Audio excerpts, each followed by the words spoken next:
Well, just talk about the prep this week for A&M, or what you see out of those guys. Again, Kevin and his staff have recruited extremely well. Very athletic in the offensive line. Trey Carson's an outstanding back. Murray is just a different guy at the quarterback position. You got to handle his legs. You got to handle his accuracy. You got to handle his ability to win. He went to Allen High School, never lost. So I've been knowing about him for a long time. He's just an impressive player, extremely talented. A guy that you just got to account for on every snap in everything you do. He's a really, really good football player. Extremely talented outside, and you talk in terms of Christian Kirk and Reynolds and Speedy, and all of those guys can run and finish plays down the field. So we've got our work cut out for us in College Station on Saturday night against a very good football team. Well, did you feel like, even though you gave away a lot of yards, you got a lot of stops too, did you feel like you made some progress last Saturday? I do. I think that never want to come out of a game giving up that many yards. You go back and really played very well in the first half. First drive we got them 3rd and 10. We got what we want. We get bumped off coverage a little bit. We mirrored the quarterback and didn't leverage the ball the way we wanted to. You got a great opportunity to get off the field. And I told our guys defensively, offensively, defensively, and special teams, there's 6 or 8 snaps in every game that make the difference in the game. And we've got to start making those on defense. And that's really the frustrating part, is we've had some opportunities, whether it's the first 3rd down of the game, which is a huge momentum part. Now we make a great red zone stop. We played extremely well in the red zone. We just had some critical situations in the game. The 25-yard run, we've got 2 guys in the hold to make the tackle. You got to make that tackle. That's a play we got to make. That's one of those 6 or 8 plays that's the difference in the ball game and winning and losing. In the second half, they hit the double pass on us there. The 21-yard gainer, we busted the coverage on a split in the zone there on Treadwell on our sidelines. We let them in the hook right there on the 33-yard gain, and that was the frustrating part that we did not allow in the first half. So we played a lot of split safety. We rolled up more than we normally do for just reasons based on our matchups in the game. We felt like that was the best thing. I felt like that was the best thing we needed to do. We were a little short in the run game, and to give up 130 yards basically playing cover 2 1/4, quarter half the entire game, I was pretty pleased with that. Our front did a nice job regardless of the statistics. It doesn't really matter from a standpoint of doing what you need to do to put yourself in a position to win the game.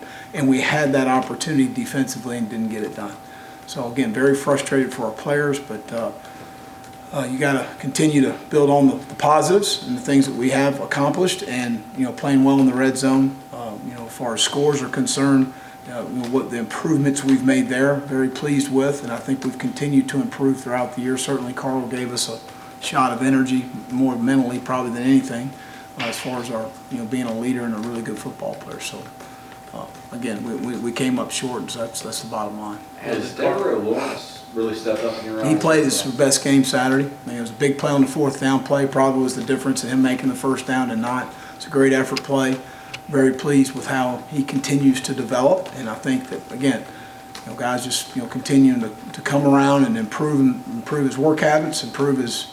He's always had a great attitude. He's a wonderful young man to be around, but just continuing to increase his work capacity, and that's always been an issue. And so far, I've been very pleased with how he's progressed. Did Carl play more snaps than you thought? He did. He played more than we had anticipated. Of course, it's hard to get out there. You get in a competitive situation, and he's a competitive young man. He's going to tell you he's okay, and he's not tired, and he's not sore, and he is. So those are things as coaches we probably could have. I should have managed better, and as far as not letting him play that many snaps, but he certainly adds a lot to our team.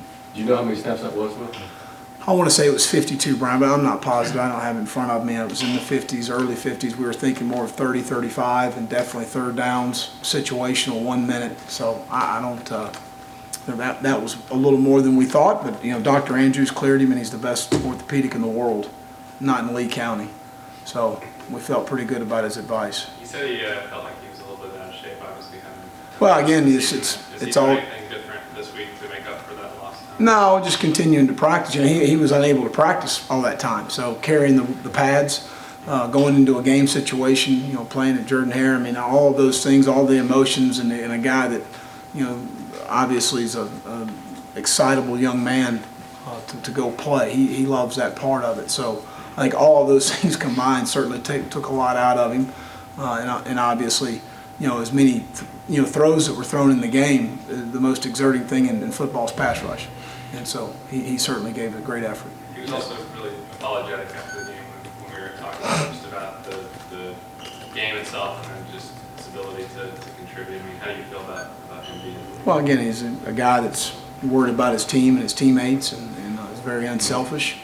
He always thinks about the team and what's best for our football team. It's the kind of young men you want on your team. That's how you win. That's how you win big, when you got very talented guys that put the team first. And he's certainly a guy that does that. Effort hasn't been an issue in all the last 4 or 5 games whatsoever, but is there any concern of that where the results aren't there, how many weeks can kind of weigh on players? No, I really don't. I don't feel that way, because I kind of gauge everything through how we practice, and I've been very pleased with our practice habits and how we've approached Tuesday practice, which is a very physical practice for us, Wednesday practice, which is another physical day, cleanup practice on Thursday, which is tomorrow. But I've been really pleased with how we've approached practice, and that to me is a telltale sign of where things are headed. And I've been extremely pleased with our players, being on time and doing all the things right. They're certainly hurt for them and the frustrations that they're having right now. But we've got to figure out defensively those 6 or 8 plays in the game, and unfortunately you never know when they're going to come. But we've got to make those plays and coach better in those situations. It's all of us, not just them. It's me. It's starting off with me. You said before that Carlton Davis is pretty much no longer a freshman. What are some of the things he's done that go unseen that you've liked so far? Well, he competes. That's the thing. You're going to match him up against Treadwell, who's a first-round player. He may be a top 15 pick. I mean, he's as good a receiver as we've been against. So physical, tough. He competes. I mean, he embraced that opportunity, and I thought he did a fantastic job. So, a competitive edge to me, being on top of God blessing you with a lot of ability, part of being a really good player is having a competitive edge, and he's got it. Why hasn't Nick Ruffin been playing the last 4 or 5 games? Well, I mean, again, we played earlier in the year, and we felt like we've gotten some other production from Blake Countess has been solid at the safety position. Trey Matthews has done some nice things. Rudy's been more of a guy that we've moved to nickel now, but Nick's going to have some opportunity Saturday night. He needs to play well. We need him to play well. Well, at Florida, you had 3 offensive coordinators in 4 years. Just how much do you think continuity in scheme or anything affects the entire unit, whether it be an offense or defense? Oh, I don't think there's any question that certainly has an effect. Starts as far as recruiting is concerned. From a standpoint of what kind of football team you want to be, what kind of offense do you want to be, what kind of defense do you want to be. So I think that's a huge part of it.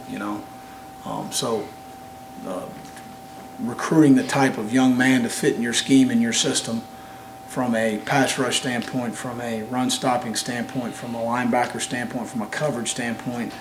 You look at the NFL draft every year. I'll give you an example. There's some teams that will covet a corner that other teams don't like. It's not mean that team's wrong. It means that team liked that player, and however he pans out is the way it pans out. So I think that's number one, is the type of player you're recruiting. And then from a scheme and system standpoint, a terminology, heat of the battle, fourth quarter, we've called it this for 3 years, and all of a sudden, or for 18 months, and now we've called it this, and all of a sudden the player snaps, and I made a mistake, Coach. I thought it was that. I mean, those things happen, and you don't want to ever talk about it, but that's realistic, and those things do happen. So I don't think there's any question that is a huge issue, in continuity. There's no question. Does it take a mental toll on players who've been through that many quarters? It's not just the success. I think it does. I really do. I believe that. Being through that here, seeing these guys, and especially, you look at Cass and Chris and Justin Garrett and some of these seniors and John Jones. I mean, they've been, through a lot of terminology, a lot of different ways of approaching things. So there's no question that I think that takes a toll on a player. There's no doubt after going through this situation, there's no question. Well, you mentioned Kyler Murray, the difficulty of a guy like him to the table. From a defensive standpoint, how tough is it because of the many things he can do running and throwing? Well, it's hard. I mean, you can't hem him up in a phone booth. I mean, this guy's quick as a cat. I mean, he's just a winner. He's got arm talent. He can run. He's got a great competitive disposition about himself. I mean, he's just a guy that's very difficult to defend from a standpoint of, you play man-to-man, you risk a missed tackle, and he's faster than most of the guys we're going to have on the field. So, I mean, at the end of the day, it just creates a lot of issues for you of how do you want to play him. You got to be multiple in what you do, and you got to be very disciplined in how you play a player like this. And that's what we're going to try and do. How much does it help to have Carl back out there to play a guy like that? Oh, it's pretty obvious. I mean, you know, from the standpoint of more than anything, Philip, I would say mentally, as much as it was physically, just to have that guy out there. I mean, he's a leader. He is a leader. I mean, he's a guy that rallies the troops. He gets them going. He knows when it's right. He puts peer pressure on his teammates to do it the right way. I mean, all of the things that you want in a leader and a good player, he's got them. Particularly with a mobile quarterback like him, does that offer opportunities for Byron that we've seen him certainly out there, but the production just hasn't been there yet? Have you been disappointed with the lack of production from him? Absolutely not. I think his production's been really good. I mean, he's a true freshman in the Southeastern Conference. I think it's been really good in my experience. I mean, I think I pulled him aside, I think it was game 4, or what, I don't know, I can't remember exactly what game, maybe 5. And at that point of the season, from a true freshman standpoint, he played more snaps than John Bullard had played. John was a really good player at Florida, is having a great year this year. He played more snaps than John did as a true freshman. So again, I mean, you know, expectations is measured on different levels by different people. My expectations have been very good for what Byron's accomplished and where he is right now. Do we always want more? Absolutely. You know, that's our society. We all want more than what's happening right now. And certainly there's nobody who wants it more than Byron does.